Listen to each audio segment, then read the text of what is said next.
Times change. The marketing landscape changes. One thing that's been solid as a rock for decades is email. For scaling brands, we find that 65% of revenue in Klaviyo comes from buyers. And on a 7-day last click, we find that customer retention is 10 times more cost-effective than ads. Conversion rate optimization is even more cost-effective. Translation: if you aren't doing email, SMS, and CRO, you're spinning your wheels on new customers and spending way too much to drive revenue.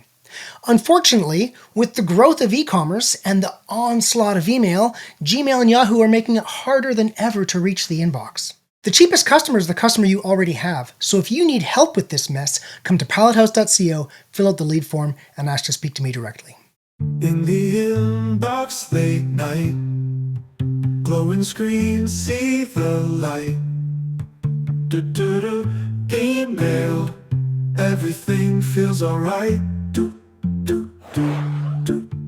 This is something that I often talk about that people hate. Different domains are just treated wildly differently by ESPs.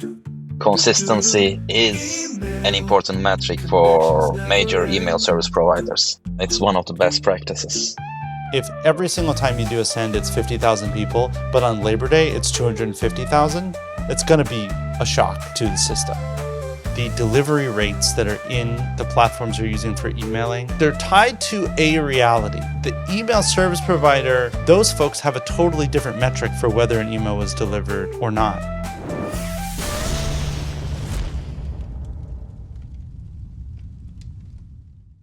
It's the world's best email and retention podcast, and I'm your host, Jordan Gordon. We are a member of the DTC network of podcasts and the philosophical home of the Pilot House email and customer retention team.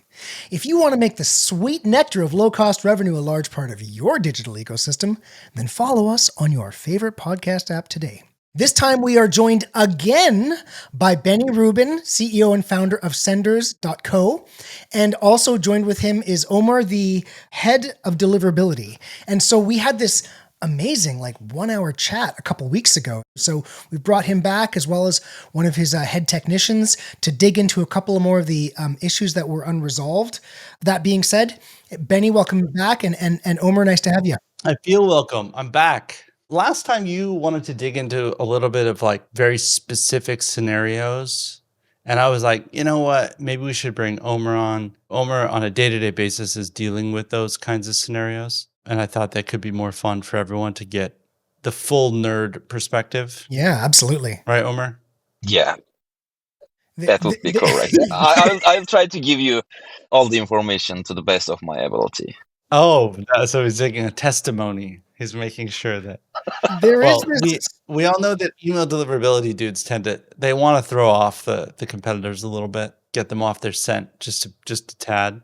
So just keep that in mind that Omar might be leading you slightly astray in certain points here just to get you to not catch all the secrets. Just to keep up the mystery, right? Okay, very good.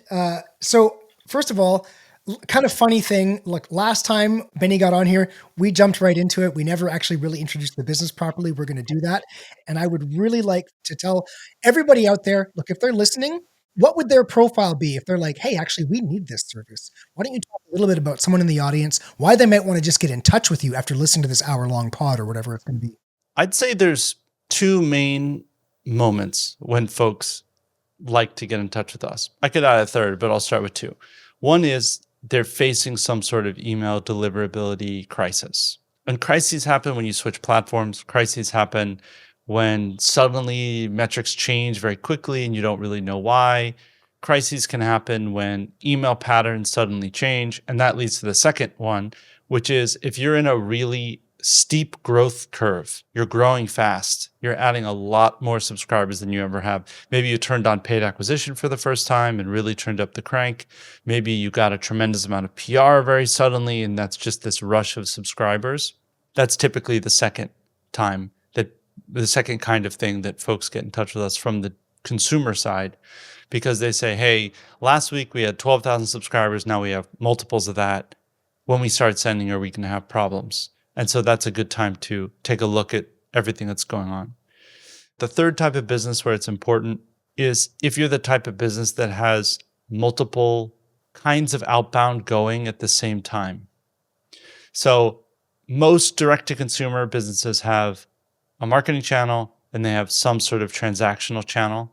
If you have a third channel, like you're doing B2B wholesale outbound, or you have a fourth channel, which could be you have some sort of platform that's also doing its own emails, at that point, typically you need some email deliverability expertise to make sure that each of those are configured properly and they're not conflicting and overlapping. So those are the sort of scenarios where it's very common for guys like us to get involved. And we do consulting, and then in some cases we actually host emailing, and sometimes we're doing what we chat about before, which is what you call like database warming or rewarming, where you take a chunk of your database out of your email provider and then you run them, you process them another way in order to see how many live people are there before you reintegrate them and things like that.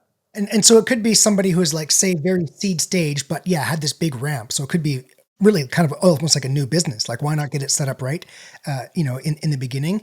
And then also approaching more kind of like enterprise light or full enterprise. I mean, will you do someone who's got 5 million addresses as well? Are you helping those kinds of people? Well, sure. I mean, there are companies that come to us to 10 million plus, but keep in mind that if you have a giant database and you're doing a lot of emailing, that means that large chunks of your database might be going dormant or acting interesting or weird. And then you start to dig into a lot of the weeds. And this is something that you and I talked about, not on a pod, but we talked separately, which is it's not uncommon to see one email service provider rejecting your emails more than another email service provider. So that becomes a more specific kind of question. Like, why is Outlook not delivering our emails while Gmail is? Why is Yahoo not delivering when Gmail is? Why is Gmail rejecting us, but Yahoo is? That can be compounded by things like another business with a very similar name that yours has, who does even wilder email practices, potentially affecting the way your deliverability is based on the words and things like that. So you sort of get into this other category when your email lists get a little bit larger, or when just a certain like perfect alignment of random disasters happen. You end up in this place where your email service provider, whether it's Klaviyo or Omnisend or MailChimp, just sort of says, this isn't an us problem, it's a you problem. And then you're like, well, what do you do? So folks come to us, and then we do run full diagnostics on everything. We look at all their things that they're sending. We try to help them figure out if they are doing something deliberately, not deliberately wrong, because I guess people do it deliberately wrong, but when people are doing something that's causing a problem or whatever the pattern is. Yeah, and so like we use some of those, like we'll watch how certain domains are performing and use that as a bit of a canary in the coal mine. It's like, well, I don't know why exactly. It's usually like Hotmail or Outlook, right? Like, why is that thing tanking? And usually it's like, okay, well, it's only so long before the next shoe falls, right? By the way, everyone out there in audience land, like we have a playbook for that, which is to tighten up, really clean up, really go by the book, and discuss this. We'll shift a lot of the engagement to automated emails so we can tighten up the campaign, get everything healthy, then relaunch. And we run that playbook. It works.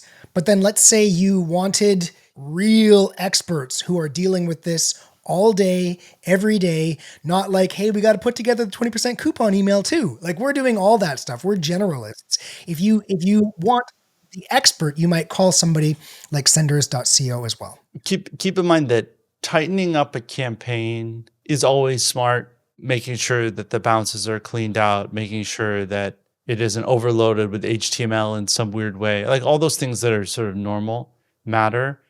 But if your domain ends up on a certain kind of blacklist or block list, if that isn't addressed, yeah, it's a problem. Well, we have a wonderful employee who emails and calls, right? Which surprisingly works. It can work for sure. Yeah, and that's just like a job. Okay, so look, great to have you on again. I want to just talk through. I've got just some stuff here. This is this exciting stuff. Yeah, Omer, I like Omer because he always says exactly what's on his mind. He doesn't sugarcoat anything, and he's not afraid to point out inconsistencies in logic. Yeah, okay. So I'm going to ask Omer to not hold back in answering the questions. And part of the World's Best Email Retention Podcast is actually there's a really nerdy aspect of this podcast where we talk about the craziest stuff. So please, Omer, go into the depths of your knowledge to make this podcast something special. So it's not just, hey, 13 spooky subject lines for Halloween, because I hate those kinds of podcasts, right? The first question was, look, if you're trying to reach into a list and really reach audience, most people are using engagement recency. That's just like the go-to. They've opened since, they've clicked since, blah, blah, blah. Well, to what degree is how often somebody engages, whether it's how often they've engaged over a long period of time, over a short period of time, are the engagements, spaced? How does engagement frequency at all, if at all, affect how an address gets inboxed? I would say engagement frequency is at times an important factor, but it wouldn't give you the full visibility because it depends on too many factors, like how are you tracking those clicks, for example. My browser is set to block any trackers, and if you are trying to track me through those trackers, you wouldn't get anything, whether I open the email or do something with it. And there are always people who just looks through those emails and tries to see something interesting. There are too many cases. So I have seen people who try to say, oh, in the last 4 months, if no one clicked those emails, I will not send an email. But that's a really, really, really small subset of email senders, because more often what I'm seeing is people just send to anyone and everyone, and people just share those lists with their other businesses as well. This is the main thing that hurts them in most scenarios. Coming back to your question, if you are able to see those opens, sure, keep the engaged ones all the time, but you need to draw a time frame as a set of rules in your business and say, I will just remove anyone who didn't open these emails in the last 6 months, for example, and keep them from any future emails in order to not hurt your campaigns at all. Because the more these people get, the more they will start marking those emails as spam instead of unsubscribing from them.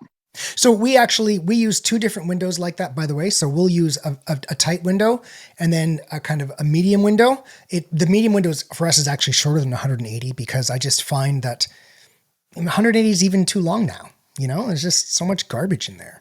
There's so much garbage people are stuffing into their lists. But we have two windows there. Sorry, Benny, you were going to say something? No, I was going to ask, what percentage are you seeing with clients that are moving into that second window where you're planning on not engaging with them again? Well, so we'll have the two windows and we use both. The point is we use one window. This is going to feed into our next question, but we use one window every day. It's our tight window, and it just maintains good click-through rates and good open rates and stuff, right?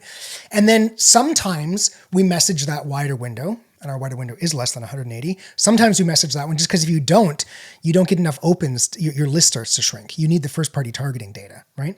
So Omer, we have those windows, but here's the crux of this question is like, to be practical, would it make sense to have two different categories of those windows? One category for someone who engages very low frequency, like only one engagement, they've clicked or opened once. And this other group where it's like maybe it was once or twice, I don't know. And then, this group, they've engaged 3 or more times. They've engaged 4 or more times. Would there be any value in actually having two different swim lanes, right? One for the regular engagers, because we know we can reach further back, or we know we can basically capture more people because they're regular engagers, and the other swim lane for infrequent engagers, which is probably super tight because we know that they're garbage, they're more likely to click spam, they're less likely to open, they're going to make our ratios, like Benny says, worse. Or is there not actually enough juice in the squeeze to approach these people who are frequent engagers? Like, is there any value to that extra layer of segmentation, to be very practical? And maybe there's not a right answer for this.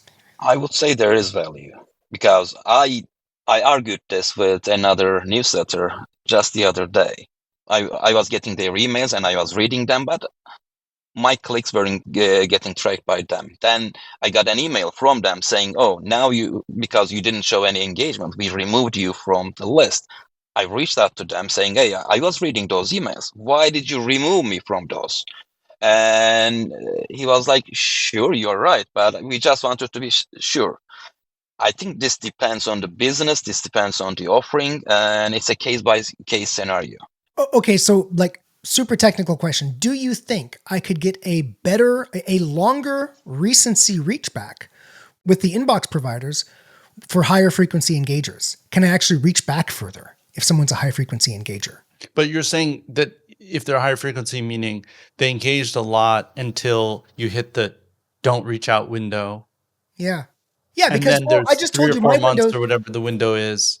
And then you're saying, can I go back further because in the past they engaged more? I would say yes. I just told you my longer window is less than 180 days. Well, maybe the longer window should be more than 180 days for the frequent engagers. Maybe it should be 240 days because I know that for whatever reason, at whatever frequency, Gmail, Yahoo, they're saying, well, this person's opening all the time. So even though they stopped opening, we're going to still inbox it for them, right? Well, that's a really interesting question. I mean, let me do a cross question here to Omer. Omer, it seems like in this direct-to-consumer world, they have a lot of fear and they have a lot of scarcity feelings because everything's on this almost like single domain rail. Yeah, You know what I mean, Omer? It's like Klaviyo and MailChimp and all these guys are like, you get one subdomain to send from, maybe 2 if you're very, very lucky. And that's just sort of not the world in which someone that built their own platform would do. What you see, Jordan, with guys that do their own platforms is they have a subdomain dedicated just for marketing, a subdomain dedicated just for transactional. They might even do a subdomain dedicated just for password reset emails. They might have different pools of IP addresses for every one of these. They might have their corporate mail on their main domain, and they might even have an alternate domain structure like Facebook, for example. Their corporate mail is fb.com, but all their other stuff is on, facebook.com or whatever it is, So what I'm trying to say is that it's possible that the constriction is really coming from the platforms and not coming from the reality of email. And maybe this gives more validity to the thing that we've been doing on special request only. We don't really market it, but we do on special request, which was these domain reactivation campaigns. You know what I'm talking about, Omer? That Dame on our team was doing a lot of recently? Yeah. You take the unfrequent or infrequent interactors, you take them, you pull down the list, you set up a separate subdomain domain structure that's outside of Klaviyo, separate IP address and everything. You run a process to try to re-engage them, get a different feel on their engagement levels. Then you bring them back in, the ones that engaged properly. But maybe there's more, maybe like the guys like the Klaviyo and the Omnisends and the MailChimps or whatever they don't want any trick activity happening. They want to imagine that it's very straightforward, but maybe it's just not as straightforward as it is in reality, or maybe it used to be. So we do something like that on that single domain, but frankly, we can't be super aggressive. If it's on one domain, then it's useless because aggressive. you're messing up the sending ratio Exactly right off the bat.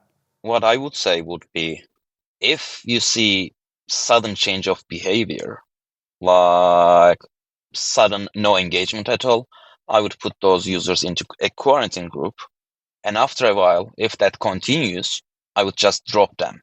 Because at that point, you don't know if they are opening, you don't know if they are actually even receiving those emails to their inbox, and you want the activity data, you want their activity to be reported back to the ESP that they use.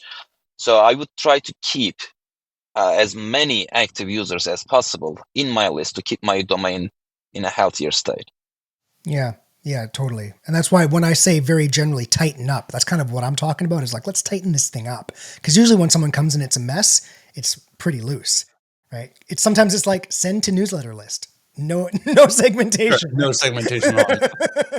On top of that, you should be making sure that all of these users are double opt-in, and you frequently send them reminders like, hey, do you want to keep in our newsletter. Do you want to keep using it? If you do that, and if you get the active users in that list, I wouldn't see any problems with going to spam, because those will be the users that actually want your emails. Yeah, what you're saying is if you segment off the people that you don't have a good read on there's no activity, which means they could be blocking activity, or could be accessing it from a work computer that just literally sends nothing back or whatever. Those ones, if they are reading it, if they get hey, do you still want to receive emails from us? Then you get a hard read that the answer is yes. So even if you don't completely stop sending to the people that you don't hear back from, because we are talking about money here, Omer. People make money from these sends because it's like shopping and stuff, which means that taking huge chunks of the list and throwing in the trash just isn't really Then something. we are coming back to what you have said. We can put them onto a second domain to send from and keep the really active users in the main one. Yeah. Yeah. I think that like second rail style thing is far less common than it should be. I think that there's a lot of incentive and I see this all the time. You're coming up to the end of the year, send more emails equals more money. That's what everyone always thinks. But if you're consistently doing things, I mean, in some ways, it becomes this is something that I often talk about that people hate. So should we talk about something that I often talk about that people absolutely hate? You and I touched on this before. The rules apply differently to different size and shape brands. They just do. If it's a legacy brand that's very old, that the whole world knows about, they just operate by a different rule set than everyone else does. If you're Nordstrom.com and you've owned your domain since 1991, and it's always been Nordstrom.com, and you send a lot of emails, but you have a lot of customers, and it's all 100% opt-in because they've never done any shenanigans because they just have millions and millions of customers, you kind of operate on a slightly different level. They maybe have really frequent engagement with a certain subset and hear nothing from another subset, but potentially those people continue to buy in store, so they have evidence that they're buying, so they're sending it into the void, but the void doesn't matter. But the thing that's unpopular that I'm alluding to is different domains are just treated wildly differently by ISPs and ESPs. They just are totally treated differently. So it very well may be the case that your company, organization, or whatever that you're sending on behalf of needs to have a very tight window for engagement, needs to do very frequent re-engagement campaigns, needs to do alternate sends that are almost all plain text with just a link occasionally, and maybe even needs a totally separate sending infrastructure that when someone hits that 180-day mark, it goes over there, a different sequence is run, data is collected, not collected. Like the sky's the limit really on that kind of secondary rail, because it can literally say, hi, first name, our email systems don't see that you're registering it, but we'd love to continue to send your email, so we're offering you a free gift if you do da-da-da-da. It's like just trying to see, like, is anybody home? Is anyone there? Something that breaks the pattern so much that they're like, oh, that's funny. Sure. And then keep in mind one more thing that also is very, very unpopular, but I think should be more popular. For that secondary email, you can actually have it be replyable. You could just be like, hit reply and say hello, and we'll keep you engaged. You know what I mean? It doesn't have to be click here, to click there, to buy this, to click. It could actually just be like, hit reply and say hi. It'll come straight to our head of products inbox or whatever. And of course you can have it secondary inbox set up so it doesn't like completely destroy their corporate mail, but you can get a little bit clever if your list isn't giant in order to re-engage people or make sure that the engagement is still genuine. We had the CEO of Glock Apps on to talk specifically about getting people to reply and how that was a very positive signal. I know there are some tools out there that are used within our family that I won't bring up because it's just too important to us, right? But obviously, guys, there's things you can do. Trade secrets. We do have some trade secrets. I mean, this episode is super trade secrety, but yeah, there's obviously replies are good. So there's some alpha for you. We had someone on from Glockapps who said Well, if that. we want to, and before we get too far into another question, I think that there's one other thing that we face all the time that I think folks should be very, very, very well aware of, which is the delivery rates that are in the platforms you're using for emailing are not real. are not, they're tied to a reality. It's 100% minus bounce.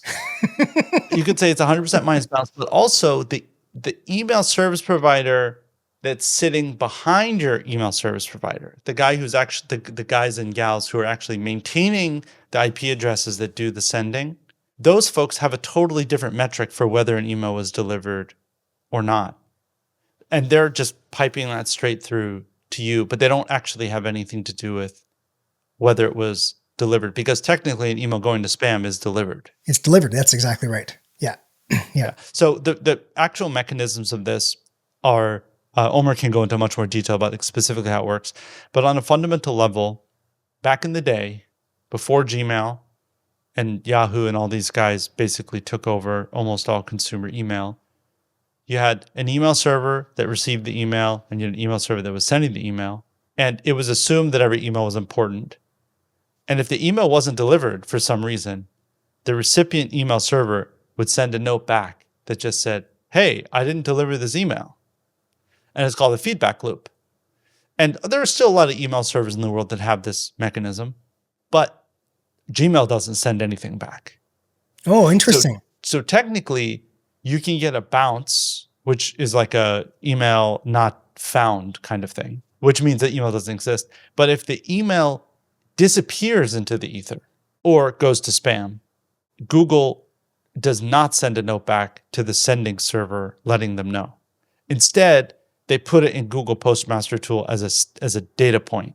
They send back some logs and they increase the amount of logs visibility, but these often end up being SMTP communication logs that happen between the ESPs, and you wouldn't get to see those in the platforms to make heads or tails of those. What do those say, Omer? What are the specifics of the SMTP return? There are too many nowadays, but you can see the most common thing that you will see is no such user. Sometimes it says you are sending too many emails from this IP or this domain. Or nowadays they started saying you don't have proper DKIM records and so on. None of these will be reflected onto any of the platforms we are talking about today. Does that mean that if you're sending via something like SendGrid, you'd have to look in the logs in order to see it? Correct. Got it. And so in this case, a lot of these platforms use SendGrid as their backing, or they use Postmark, or they use something like that. Those aren't being reflected forward all the way to the end user. The end brand isn't seeing these. Is that accurate? Correct. That would be accurate. And then if you ask customer support for one of these platforms, is there any SMTP level notices that came back? They also don't typically have any visibility into them. Is that right? You wouldn't get that kind of information from customer support because someone needs to go and dig deep into this data, which won't happen on customer support level. I understand this. This isn't an attack on you. It's an attack on your listeners. No, I'm just kidding. I think that oftentimes folks get a little bit like an adversarial view of Google or Microsoft, and there it's like us versus Google. Mm-hmm. But yeah, how do I get in the inbox? I would argue that a legitimate use of email is to receive an email, look at the subject line, and never open it. That's an acceptable use for email. Like, oh yeah, I have a secondary email and I open it and I look through all the brands that emailed me. I never open anything, but I get to keep an eye on like who's emailing me. And I'm like, oh yeah, I haven't used Lyft in a while. I think I have some credits from there or something, right?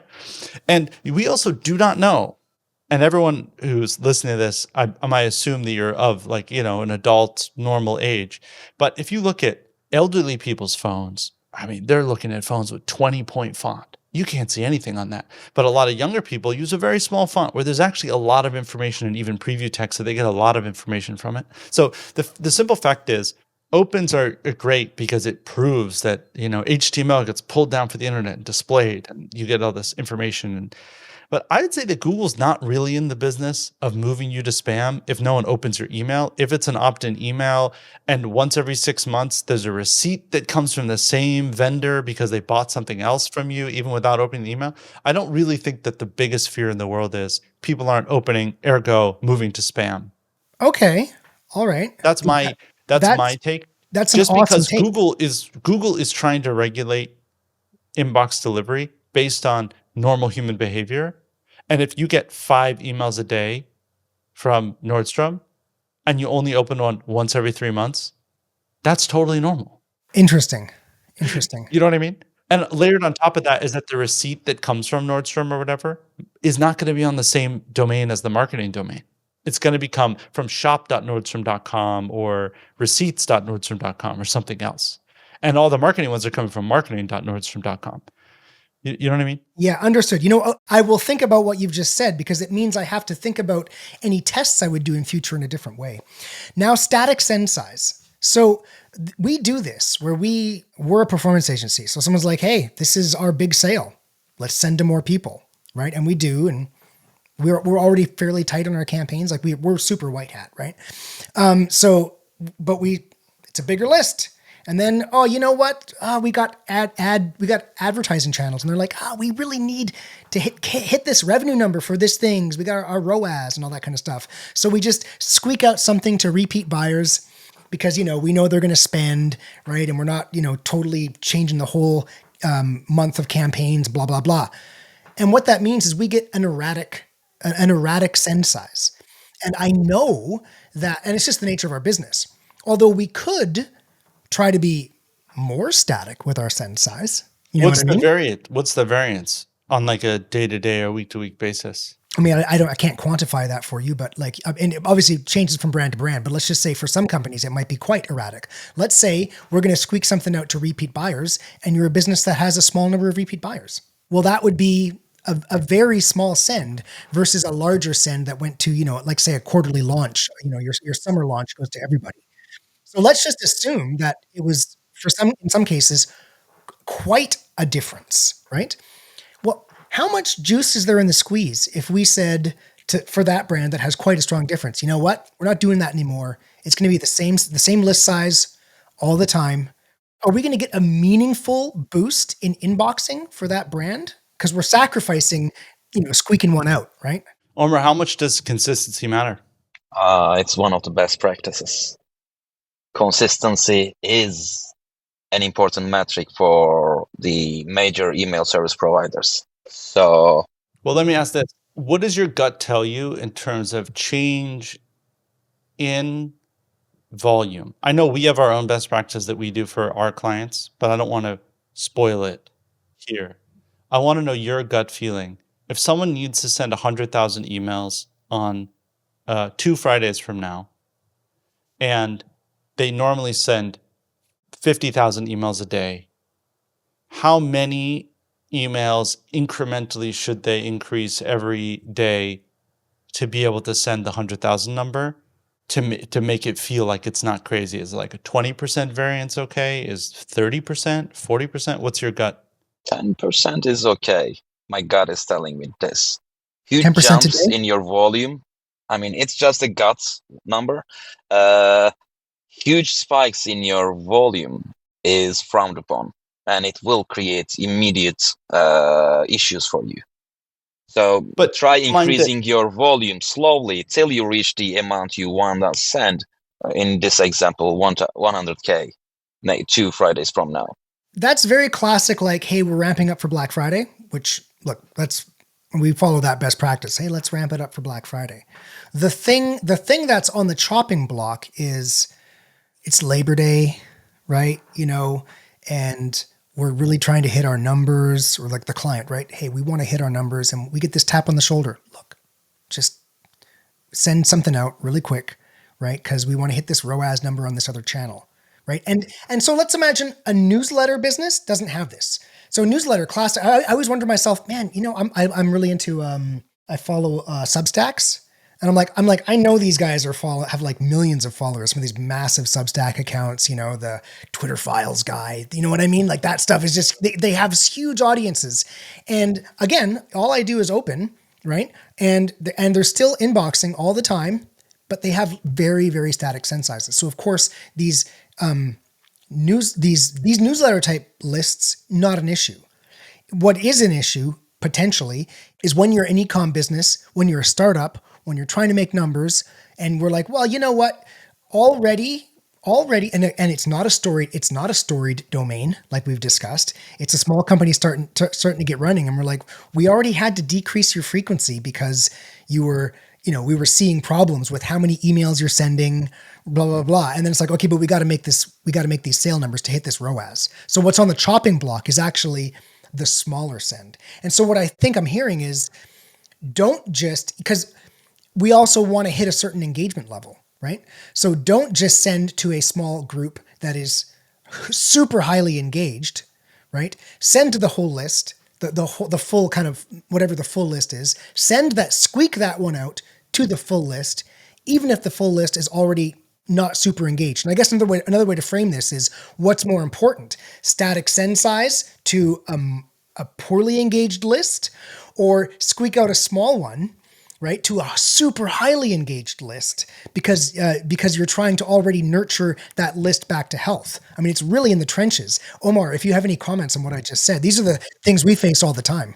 Yeah, I'm trying to think a better answer. I would say squeeze some of those low engagement ones with the high engagement ones. Mix the traffic so that when you send, your inbox percentage doesn't change too much, thus not affect your deliverability.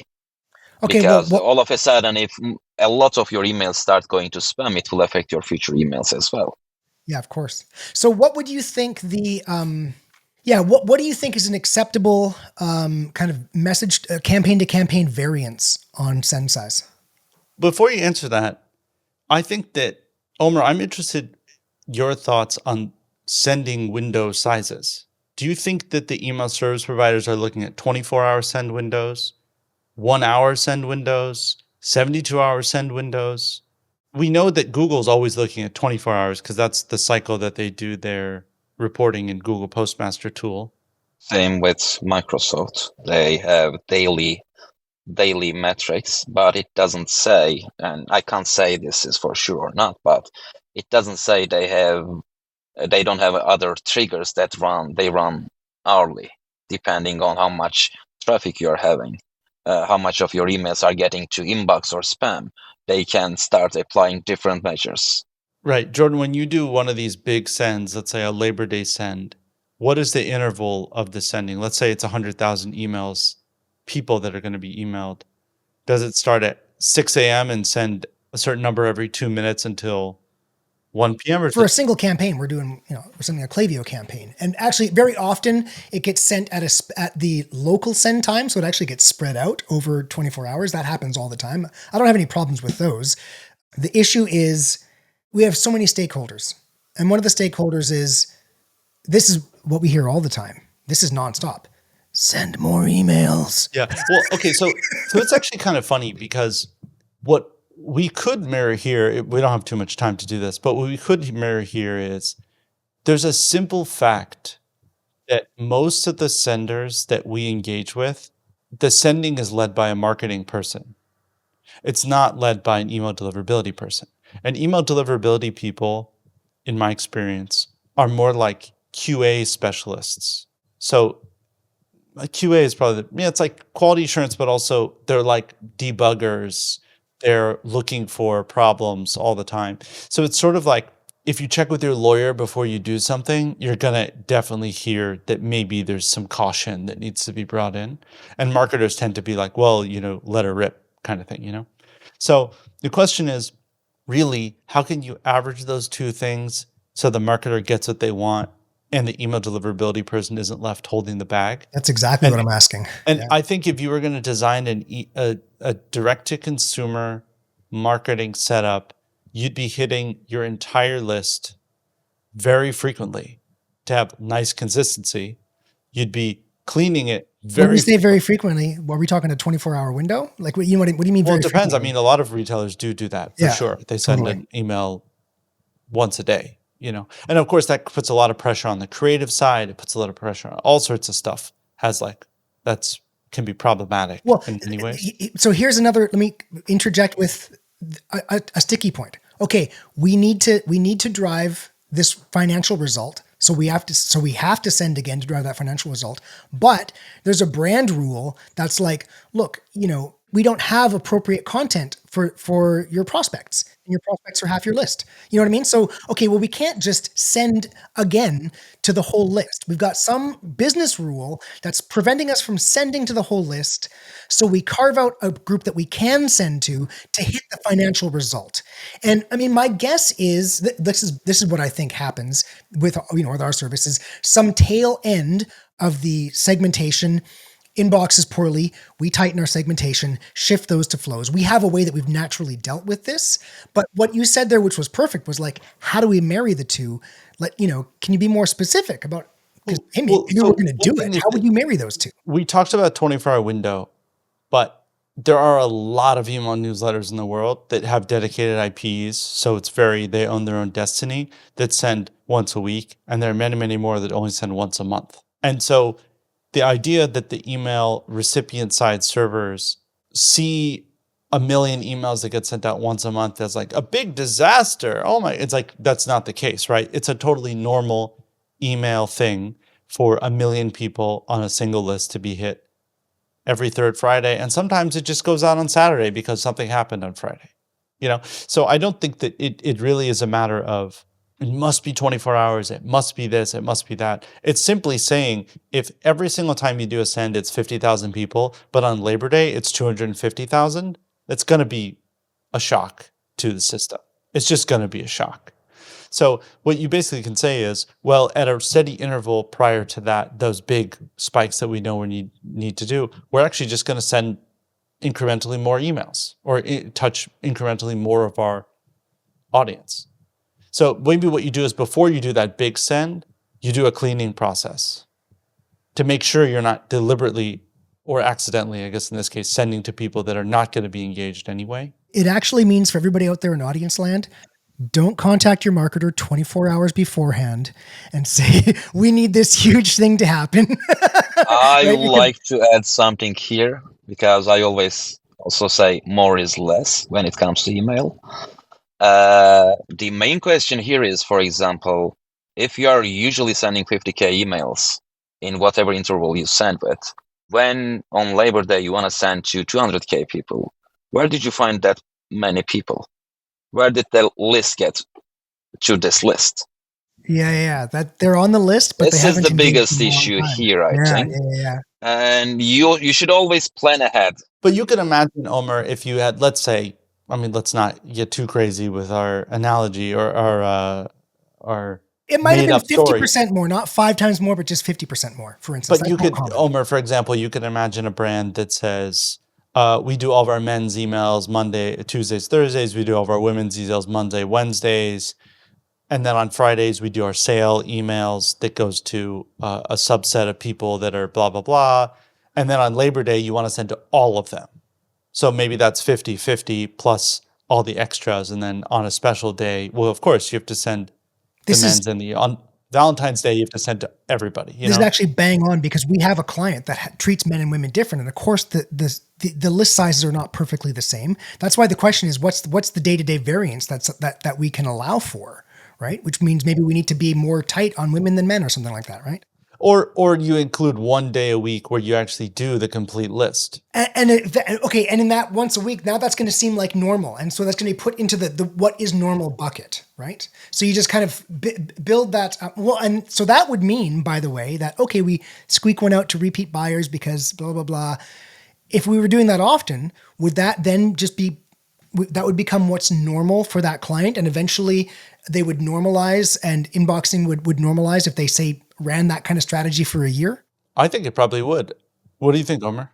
I think in this scenario, since all of these people are people that are already getting these emails and we are presuming they are opted in, I don't think it would affect it too much to send them as many emails as you want on that Labor Day, because these are already people who are interacting and marking you as this is not spam. Yeah. Okay. Look, final question on this one. If you went to a client that had this, kind of diverse kind of engagement, like one of these male females that we just discussed, it's different. The sizes are just different. Would you recommend to that brand? Would you, like, your gut is, no, we're going to recommend that you do men and women together and just tighten this up so it's the same send size every time? Would you recommend that to them if they were having an inboxing problem, or would you try to solve it in another way rather than forcing static send size? If they have an inboxing problem, I wouldn't recommend it, even using the same domain, because there's a problem. It doesn't matter who you are sending to. The mailboxes doesn't differentiate gender. It looks at the ratio of spam mails that people receive. So it doesn't make a difference in that scenario. Okay, very, very good answer. Okay, so I want to wrap up with oh my God, there's no possible way that I could wrap up with all the things I want to ask these guys. So what I should do is thank them all very much for coming on the World's Best Email Retention Podcast. What an amazing talk. Everybody out there in audience land, there's no way you're getting this on any other podcast. So just contact your friends, contact your grandma and say you got to listen to the World's Best Email Retention Podcast. Please go to senders.co and fill out the lead form or whatever they have. Talk to Benny, and Omer will show up as well. Might be too late to save Black Friday in a week from now, but if you're having some issues, or if you're kind of unsure how to approach your email, in 2026 and get on the right path, like, of course we can help you, but you know what? We only do so much. And then there's experts like these guys. So always, of course, I'm not going to bring somebody on the podcast that I haven't, at least heard was awesome. So you guys feel free to reach out to these guys, Benny and Omer, and any final comments to our audience. No, thanks so much for listening. Thanks for opting in. Ooh, I like that. It was Wait great. a minute. Who said they opted in? In the inbox late night, glowing screen, see the light. Do-do-do, email, everything feels alright. Do-do-do-do. Hey, entrepreneurs and spammers. Remember, you can't scale without email, and the cheapest customer to acquire is the customer you already have. So please subscribe to the World's Best Email and Retention Podcast and learn how to make low-cost revenue a big part of your digital ecosystem.